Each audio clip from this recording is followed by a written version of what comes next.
A very good evening and thank you for joining GBS News at 9. My name is Stephen George and our sign language interpreter tonight is Alan Kiama.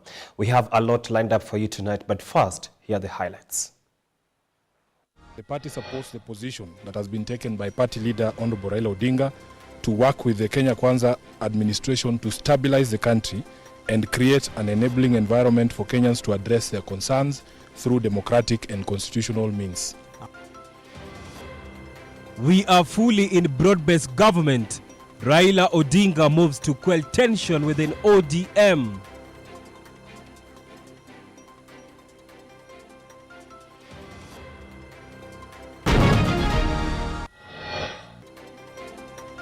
Police torture ends in jail sentences as 2 police officers were sentenced to 35 years for 2020 murder in Kakamega County. A walking stick. My maternal granny promised me that she will dance with me when she came with her 3rd leg. Stephen Munyako back in Kenya. His arrival marks the end of a long legal and diplomatic journey after spending 13 years on death row in Saudi Arabia.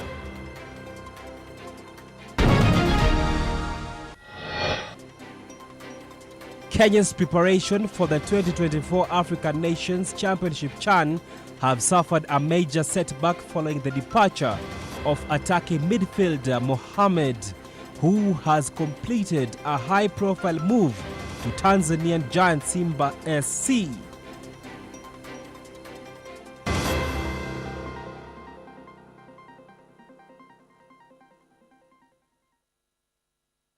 Now to our first story, ODM party has been unstable recently after the party Secretary General Edwin Sifuna publicly denounced the so-called MOU that brought them together with President William Ruto's UDA party. The remarks by Sifuna almost split the party into 2, with other members supporting his stand, while another group maintained they will not leave the MOU. And today, ODM party leader Raila Odinga called a crisis meeting to resolve the tension.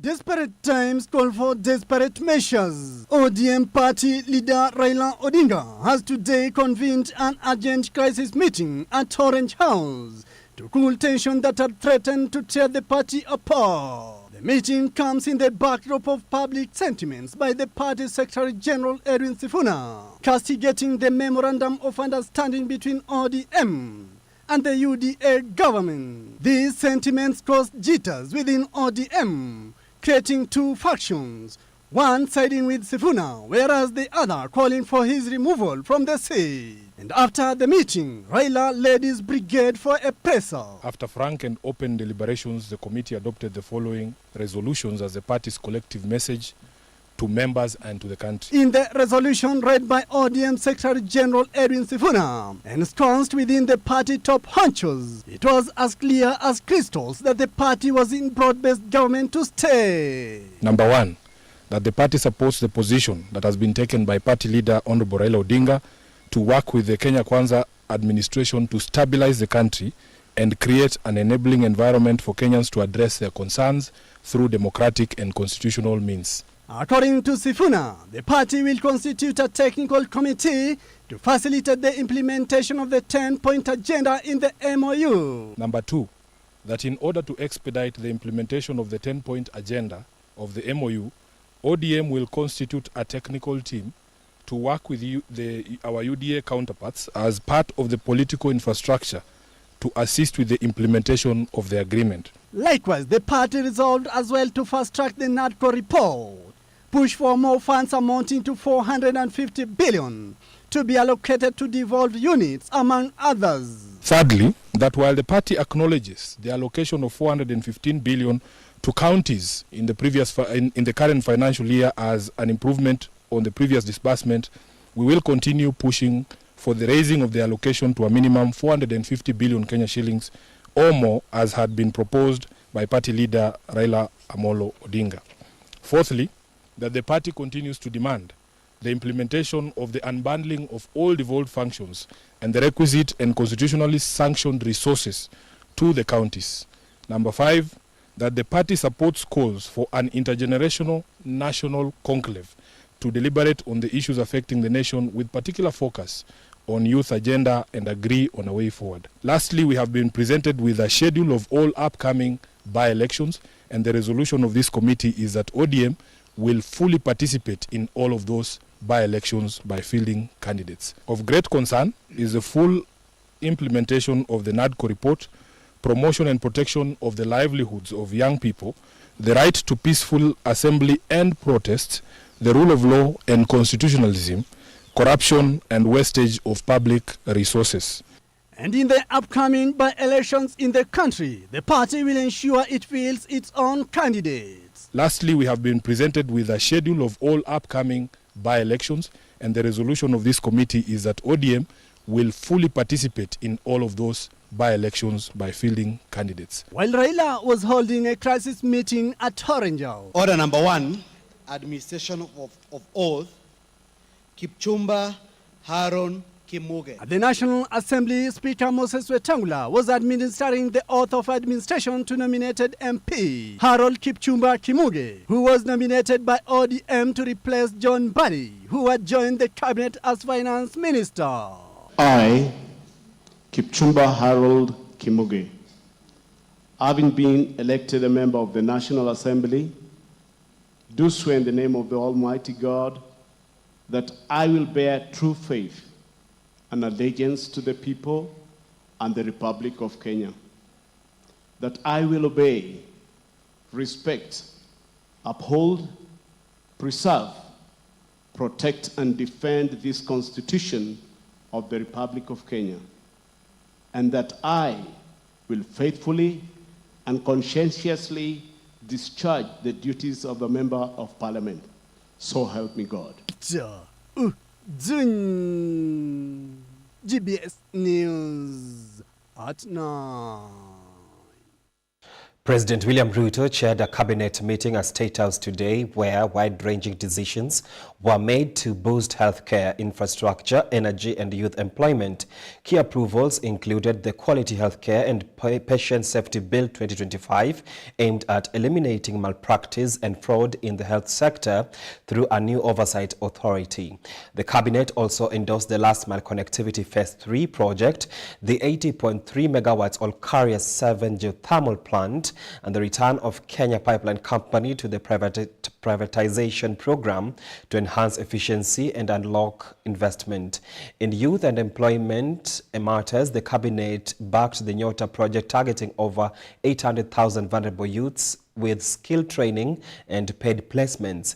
It also ratified the transfer of Amboseli National Park to Kajiado County for co-management and passed the Power of Mercy Bill to modernize the pardon system. Finally, the cabinet confirmed Kenya's readiness to host the 2024 CHAN tournament, marking a major return to continental sports after nearly 4 decades.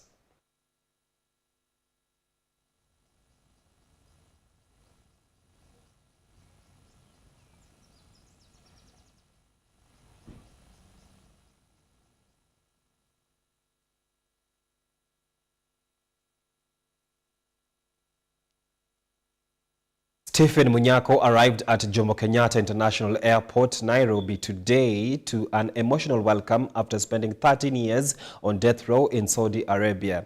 He was received by Principal Secretary for Foreign Affairs Dr. Korir, family members and government officials. Speaking briefly at the airport, Munyako described his return as a miracle and expressed deep gratitude to the Kenyan government, the Muslim World League and all who played a role in securing his release. His arrival marked the end of long legal and diplomatic journey during which over 129 million in dinar blood money was raised to fulfill the court's requirement for his freedom. Stephen Munyako has returned to Kenya after spending 14 years incarcerated in Saudi Arabia. His ordeal began in April 2011 when, while working as a warehouse manager, he was involved in a fatal altercation with a Yemeni colleague. Munyako was initially sentenced to 5 years for manslaughter, but after an appeal, the charge was upgraded to murder, resulting in a death sentence by beheading under Saudi law. What I'm doing with a stick, a walking stick, my maternal granny promised me that she will dance with me when she came with her third leg. So her third leg is here with me today, and sure, she had really danced with it.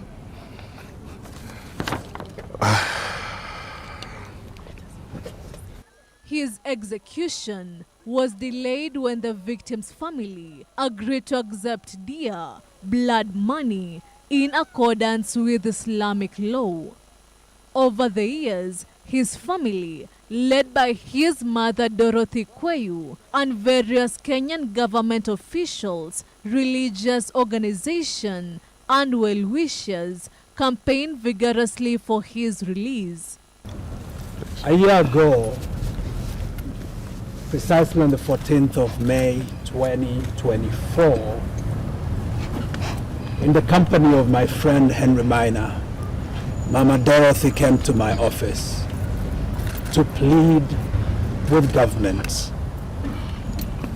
to do what it could to bring Steve back home. Now, Steve's case, as you know, is a long-standing one. For 15 years, this matter had not been resolved. And so even as I told Mama Dorothy that government would do everything that it could to bring Steve back home, I honestly wasn't sure how we would do it, because the conditions for his release were pretty onerous.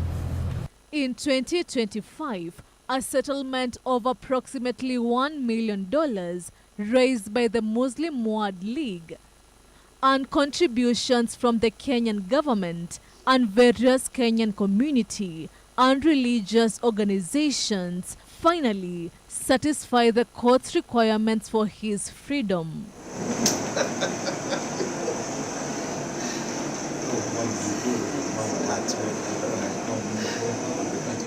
Welcome home. It is time for us to take a short break. Keep your feedback streaming into our social media platform at GBS TV Africa. The SMS line is 21144. We'll be right back.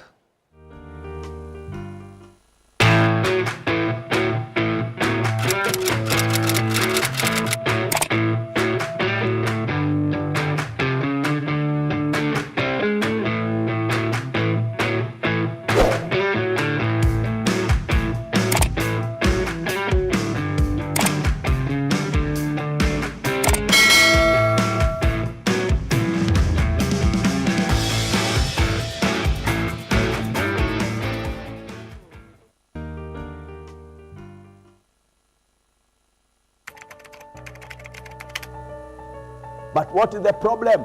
The problem, people don't want to hear the voice of Jesus, and they don't want to live through the voice of Jesus. But most of the time, people are living their life of struggling. The people who died before receiving Jesus Christ, the people who died in sin, those people, they will go to the judgment, they will go to the fire, and those people will say that they are dead because they will face the second death, which is the hellfire. People without knowing this, people think that, no, I should do something. No, I need to do something. Why? Because they don't know exact heart of God. They don't know exact will of God. And through this, God allowed His goodness. God allowed the problems in our life. And when God allowed this goodness leads us to.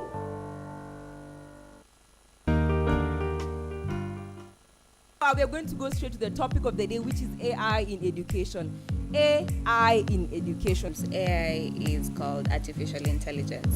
I think this is something that computer techs designed to make our life easier. If you just write everything that's on ChatGPT, when you're going to your work or whatever you want to do, your interview, you're going to feel miserable. We are going to use AI to show out your creativity, then that's not really you who did it, but like there's AI and there's you combined together. AI should be just there to maybe enhance your points, but not just to generate for you the answers.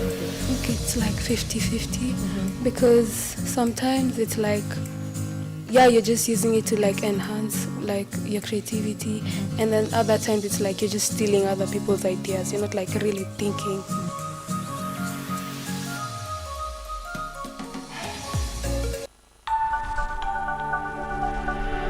Everywhere, GBS. And welcome back. Two police constables, Emmanuel Wafula and Godwin Wekesa, have each been sentenced to 35 years in prison for the brutal 2020 murder of a 21-year-old Dennis Lusava at the Bumbururu police post in Kakamega County. Justice Ruben Yakundi found the officers guilty of luring Lusava back to the station, torturing him with electric cables, and later dumping his body in River Nzoia in an attempted cover-up. The court ruled that the action were premeditated and driven by malice. Lusava was arrested on the 7th of October 2020 and disappeared the following day. His body was discovered 4 days later on the 11th of October along the riverbank. During the trial, the officers admitted to using his force to silence Lusava, who they said has been shouting in custody. They claimed they panicked when he died shortly after the assault. The court granted the duo 14 days to appeal the verdict.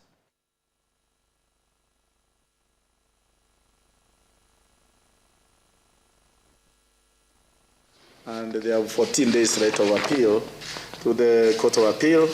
They can then test this decision and be able to see whether we exercised our discretion using the legal lens and using the materials and using the principles of the Constitution in arriving at this decision.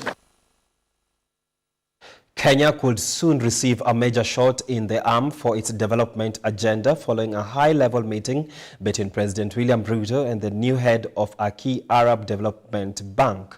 The talks with Mr. Abdullahi, president of Arab Bank for Economic Development in Africa, signal fresh efforts by Nairobi to attract more investment from Arab nations, especially in critical sectors like infrastructure, trade, and green industrialization.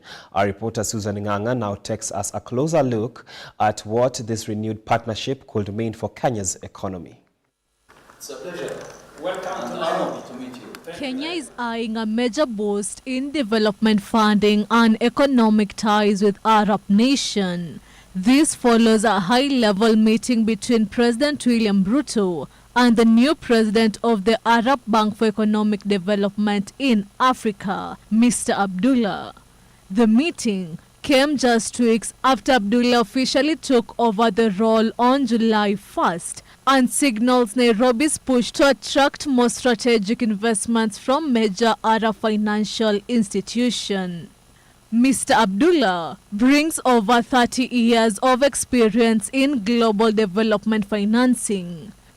While exact details of the meeting remain under wraps, it aligns with Badea's wider mission to deepen partnership and expand support for economic growth across Africa, especially in countries like Kenya that are focused on infrastructure, trade, and green industrialization.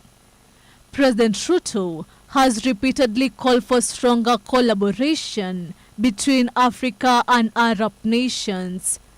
He pushed for African-led financial solutions that drive industrialization, climate resilience, and inclusive economic growth.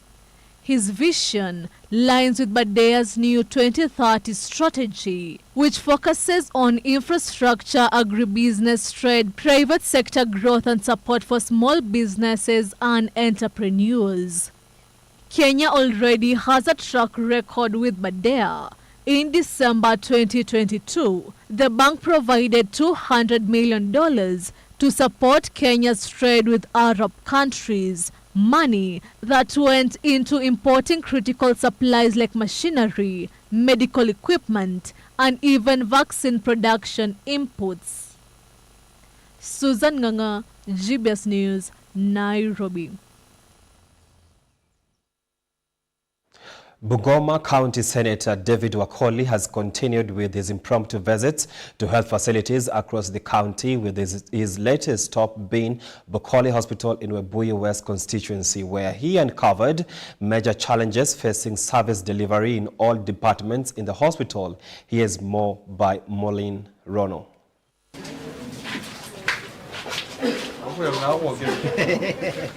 During his visit in Bokoli Hospital, Webuye West, Senator Wakoli met with the hospital's management team, led by Dr. Bruce Oyuko, where he uncovered issues affecting service provision and equipment efficiency in the facility. Among the key issues raised were the lack of an X-ray machine, an incomplete theater unit that has remained unfinished for over a year, and the absence of a generator, critical for a referral level health facility.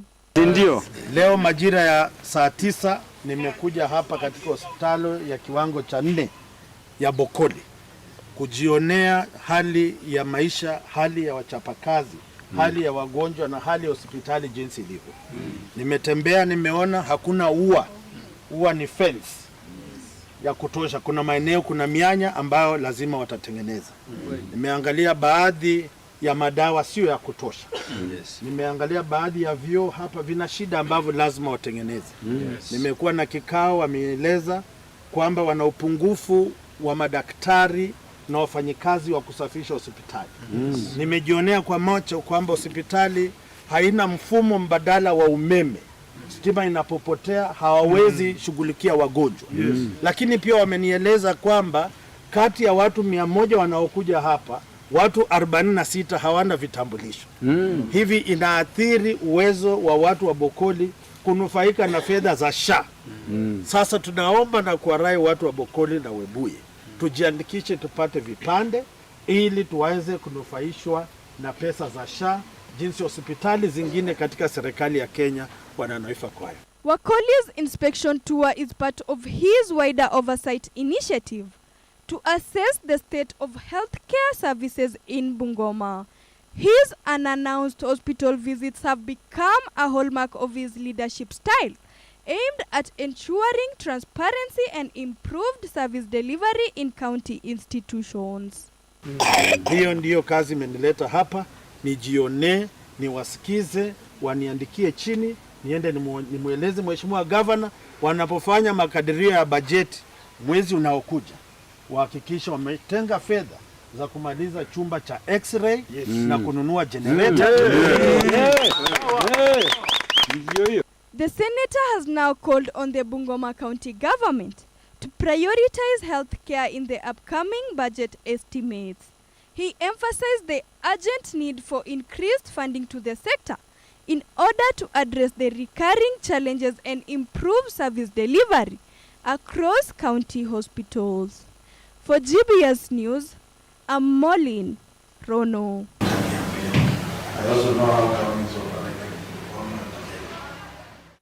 Excellent report there by Rono. It is time for us to take a short break. Keep your feedback streaming in our social media platform at GBS TV Africa. We'll be right back.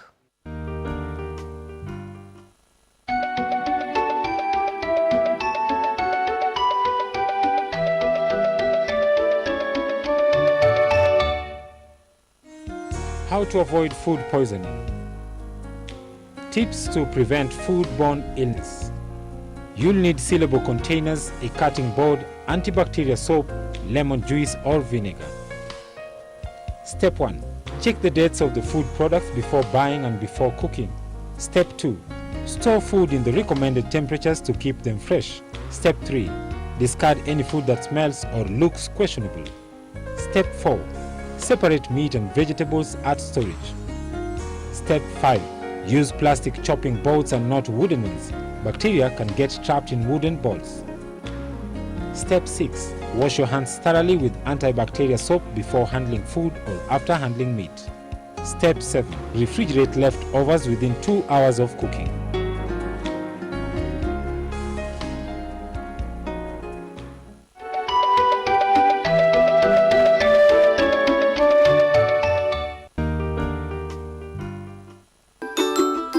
Hello, boys and girls. How are you today? Because I Kids Mind on GBS TV. Today we're going to make ta-da! A boba tea letter set.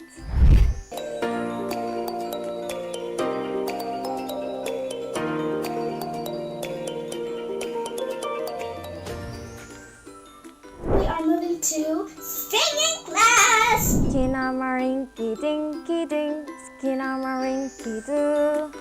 I love you. The tortoise and the hare. Friends, do you know about this story? Now you're finished to make.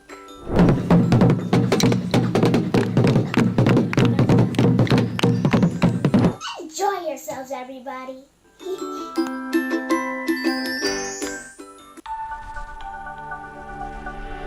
Everywhere, GBS.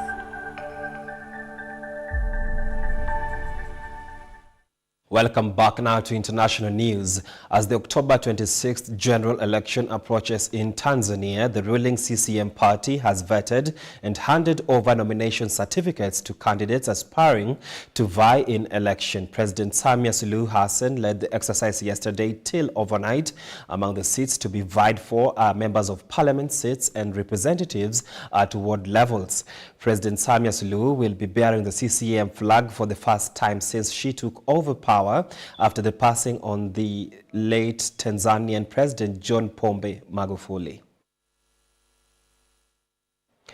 Well, while global hunger is showing signs of decline, a new United Nations report highlights a troubling trend in Africa, where hunger continues to rise. According to the report, an estimated 500 million people worldwide will remain undernourished by the end of the decade, 60% of them in Africa now. The UN Secretary General Antonio Guterres issued a stark warning during the African Union's Global Food System Summit held in Ethiopia. Guterres cautioned that food must never be used as a weapon of war, as he joined other leaders in calling for urgent action to address the continent's deepening food crisis.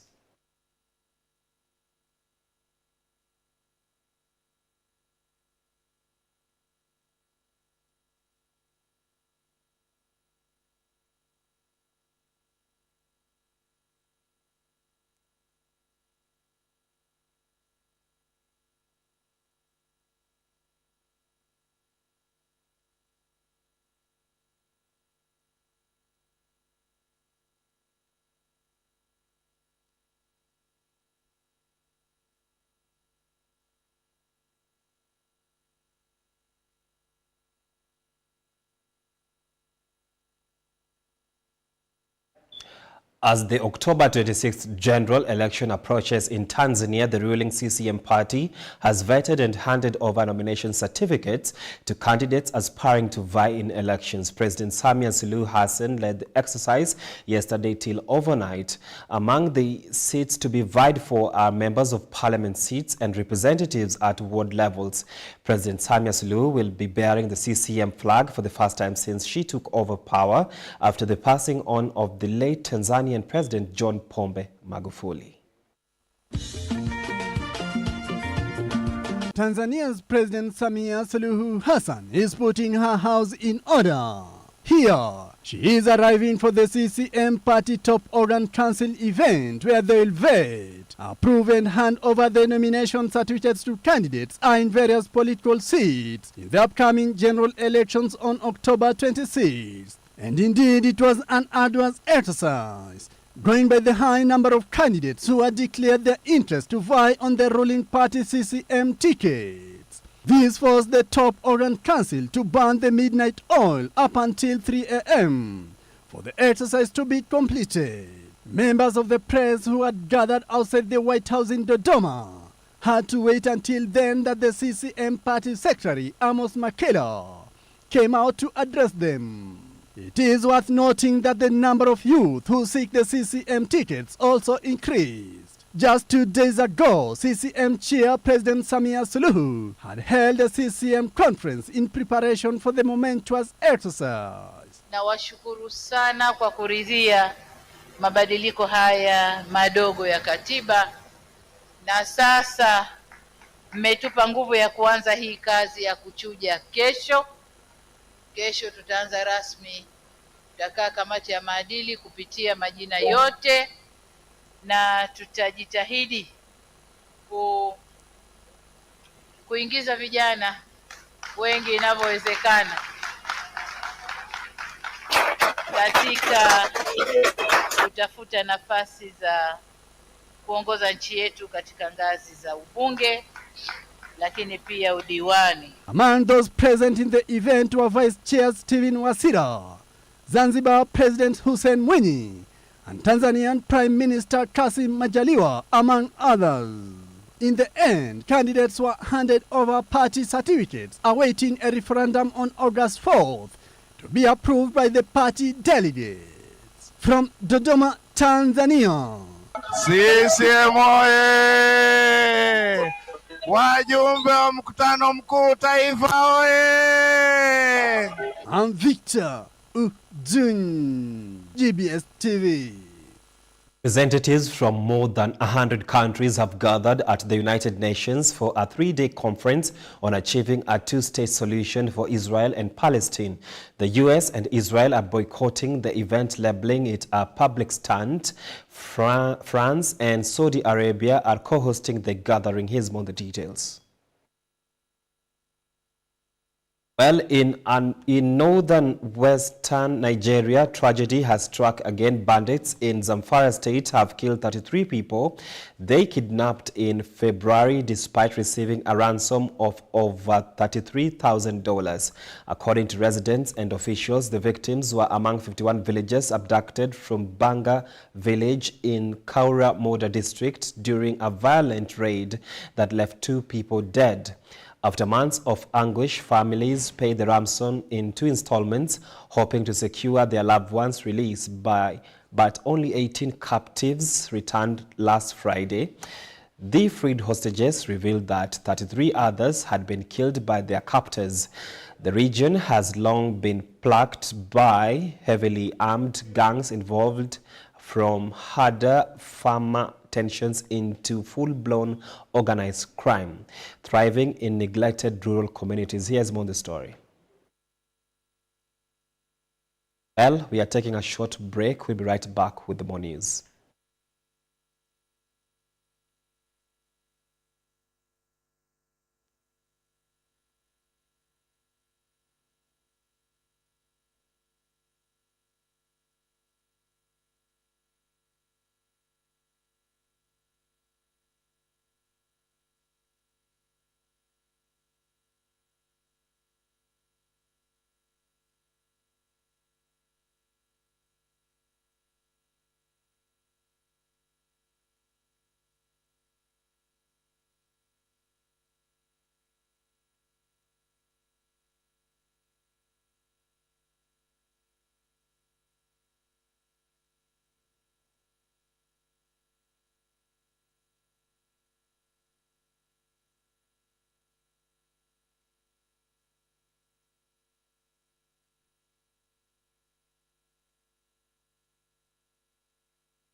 has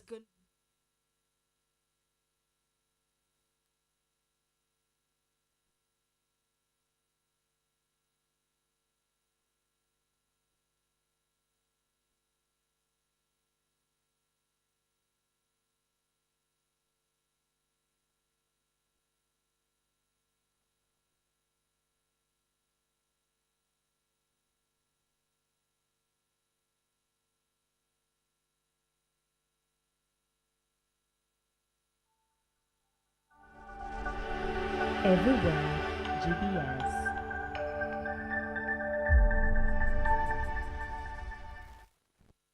We apologize for the technical glitches. Now, representatives from more than 100 countries have gathered at the United Nations for a three-day conference on achieving a two-state solution for Israel and Palestine. The U.S. and Israel are boycotting the event, labeling it as a publicity stunt. France and Saudi Arabia are co-hosting the gathering. Here's more on the details. A high-level United Nations summit has convened in New York, drawing representatives from over 125 countries to focus on reviving efforts towards a two-state solution for Israel and Palestine. France is ready to fully recognize the state of Palestine and will do so in the month of September. This is to build a new alliance between the people in the region based on justice, mutual recognition, and shared humanity, and to close the terrible chapter on war and to open a long-awaited chapter on peace. Co-hosted by France and Saudi Arabia, the three-day gathering aims to build international consensus around the creation of an independent Palestinian state alongside Israel, following decades of stalled negotiations and escalating violence. Firmly in the belief that U.S. engagement, and especially the engagement of President Trump, can be a catalyst for an end to the immediate crisis in Gaza and potentially a resolution of the Palestinian-Israeli conflict. UN Secretary General Antonio Guterres opened the event with a call for concrete actions rather than symbolic gestures, urging nations to help bring an end to the occupation and support long-term peace. Immediately ending violence, immediately ceasing annexation and settlement activities as called by the International Court of Justice, rejecting the forced displacement of the Palestinian population from any part of the occupied Palestinian territory. The United States and Israel have boycotted the summit, denouncing it as a public stunt that could legitimize Hamas and derail ongoing efforts to end the Gaza conflict and secure the release of hostages. All right. In northwestern Nigeria, tragedy has struck again. Bandits in Zamfara state have killed 33 people they kidnapped in February despite receiving a ransom money. According to residents and officials, the victims were among 51 villagers abducted from Banga village. Here's more on the story.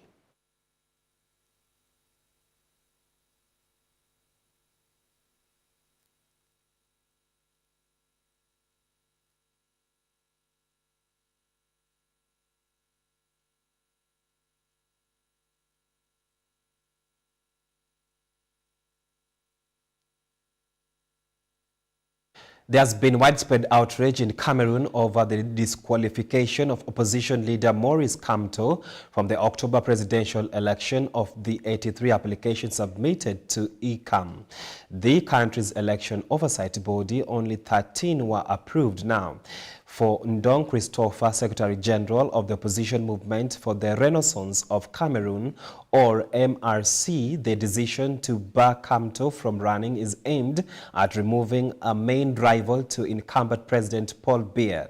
Rejected candidates had 48 hours to contest the decision. Maurice Kamto's team says it complied with its deadline and filed its appeal on time. The decision is expected in 2 months, and for now, Christopher remains cautious.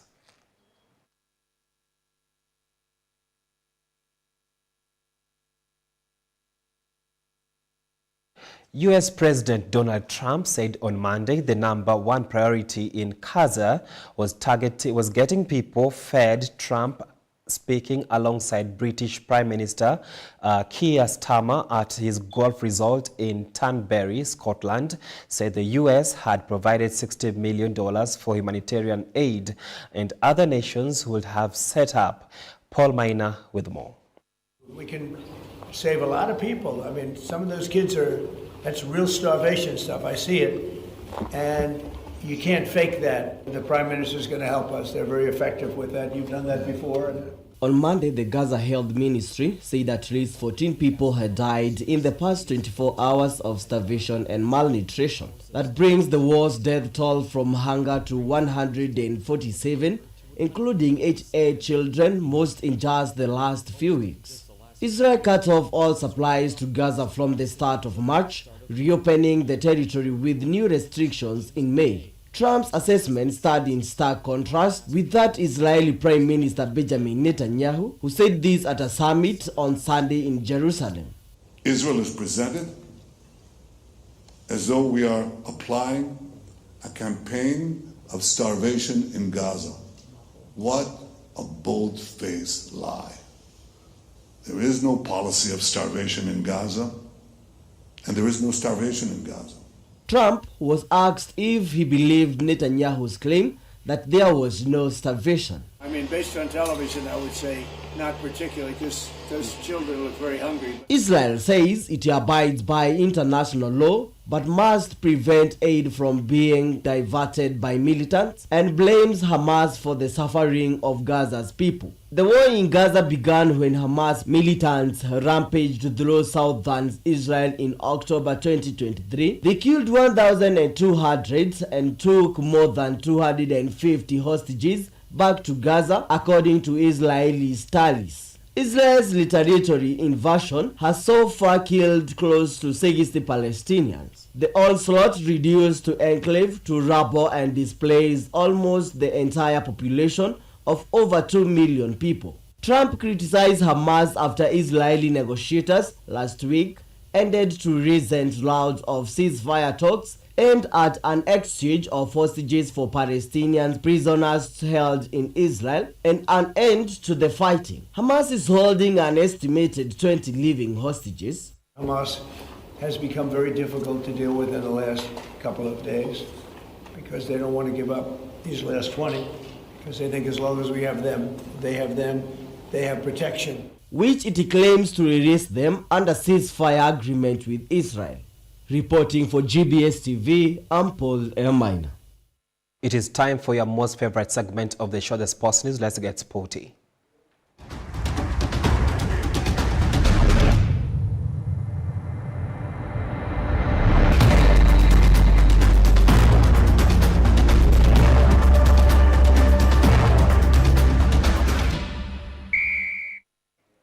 Kenya's preparations for the 2024 African Nation Championship CHAN have suffered a major setback following the departure of attacking midfielder, the creative spark in Mohamed, who has completed a high-profile move to Tanzanian giant Simba SC. His exit comes just 5 days before Kenya kicks off their CHAN campaign against two-time champions DR Congo on the 3rd of August. In response to the latest exit, the technical bench swiftly handed a late call-up to attacking midfielder Brian Mishira on Sunday night, with expectations that he will fill the void left by him. According to the Football Kenya Federation, the Police FC attacking midfielder has signed a 2-year deal with the Tanzanian Premier League champions Simba's SC and is expected to link up with his new teammates immediately for their pre-season tour in Egypt. The departure adds to the growing uncertainty in the Kenyan camp, especially after head coach Benny McCarthy had earlier defended Bajaba's inclusion in the squad despite concern over his fitness. The South African coach had revealed that Bajaba had been training individually and was nearing full match sharpness. McCarthy will now be forced to adjust his tactical setup, with Bajaba coming the third key player to leave the national team camp in recent weeks. Forwards, Emmanuel Osoro and Moses Shuma both exited the squad earlier this month after sealing moves to Zambian Premier League sides. but Jabbar's importance to the team had been evident. He played a critical role in Kenya Police's historic FKF Premier League title win last season and scored on his international debut during a World Cup qualifier against the Gambia in March. However, uncertainty continues to loom over the Harambee Stars camp, with Sofapaka winger Edward Omondi and Tusker midfielder Eric Otieno both spotted in training despite not being part of the earlier announced squad. The late changes and departures have sparked concern over the team's cohesion and readiness as Kenya eyes a strong start in a tough Group A featuring Morocco, DR Congo, Angola and Zambia. Reporting for GBS TV Sports, I am John Kinyanjui.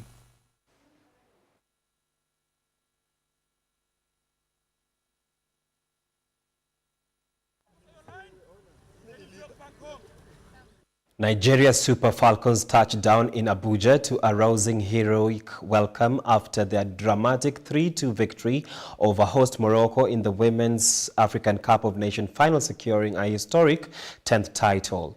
But beyond the glory is a story of determination and grit as the team overcame years of neglect and paid bonuses and limited support to rise once again as champions of Africa. Is more on the story. The Super Falcons received a hero's welcome in Abuja after their dramatic 3-2 victory over Morocco in the Women's African Nations final, securing their record 10th title. Nigeria women can compete across the globe, which is very important, and it means the women need more empowerment, they need more support, because you can see anything they touch turns to gold. We need a bit of luck sometimes in life, but the resilience of our girls, the determination of our girls, the fitness level of our girls, I mean, nobody could stop them at any time, not just the Applauded by President Bola Tinubu and millions of fans, the team's triumph was a moment of national pride and celebration. Honestly, I didn't want to watch the match. I didn't want high blood pressure. But people came in and turned my TV on to that channel. When it was 2-0, I got very offended and restless. You played with passion, confidence, and an unshakable belief in yourselves that it is not over until it is over. Their journey was far from smooth. For years, the team faced unpaid bonuses, inadequate training facilities, and a lack of friendly matches, challenges rooted in chronic underfunding and mismanagement. The overdue payments were only cleared days before the final, highlighting the institutional hurdles they had to overcome. Nigeria's early investment in women's football gave them a head start, launching Africa's first women's league in 1978, but the potential of that lead has been lost to neglect.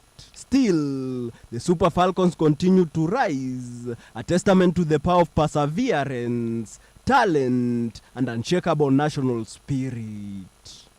Elvin Muyodi, GBS News. African champions here in Morocco. The 2025 Tour de France will go down as a defining moment in the history of Red Bull Bora, with Florian finishing third overall in the general classification. The team secured its first ever podium finish at the Tour de France, along with the white jersey for the best young rider, another first in its tour history. This podium finish crowns what has been a remarkable season for Florian after placing second at Paris-Nice, third at the Critérium, and fourth at the Basque Country. The Tour de France confirmed his place among the sport's young talents. Florian, just 24 years old and riding his first Tour de France, stepped onto the podium in Paris after 3 grueling weeks of racing that tested even the most seasoned professionals on stage 14. He moved into third overall and took control of the white jersey.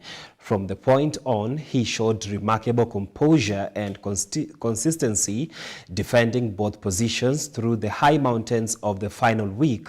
In line with the team's greatest success, a former talented Bailite Florian was discovered and developed within a Red Bull Bora system, making rapid but steady progress. He is known in a peloton and modest and humble, yet quietly ambitious, traits that have endeared him to fans at this point of time.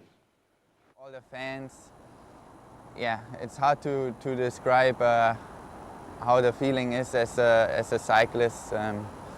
Yeah. Also seeing the Lionesses are back on home soil, and once again they have brought the trophy with the team after a tense and thrilling final in Basel, where they edged out world champion Spain in a dramatic penalty shootout. England's women team returned to a heroic welcome. Fans lined up to greet them at a Southend airport, and the celebrations continued at Downing Street, where national pride was on full display. But beyond the medals and the cheers, this homecoming also carried a message about progress, equality, and future of women's football. Here's how England marked the return of its champions. After a nail-biting shootout win over world champion Spain in the Euro final, England's heroes landed to a roaring welcome at Southend Airport. Monday evening, Downing Street turned red and white, with St. George's flags flying high. Deputy Prime Minister Angela Rayner praised the team for inspiring the nation and lifting women's football to new heights. Your performances have inspired the nation and lifted women's football to new heights. And Keir sends his warmest congratulations to every player, every coach and every person who has helped the team to this historic achievement. But the victory comes with a call to action. Head coach Sarina Weyman urged leaders to give every girl access to the game, because for the Lionesses, the journey is far from over. No, I hope we keep investing together and keep growing the game together as the women's game, because we don't want to copy the men's game on the women's game. We have our own identity and our own specialty. We've showed that this tournament again, and I hope we keep doing that together. So thank you so much for having us. It's an honor, and let's keep moving forward, and cheers everyone. Elvin Muyodi, GBS Sports. Well, we've come to the end of the news bulletin. It is always a pleasure having you on board. Let's do this again next time, same channel. My name is Stephen George, and our sign language interpreter tonight has been Alan Kiema. Good night.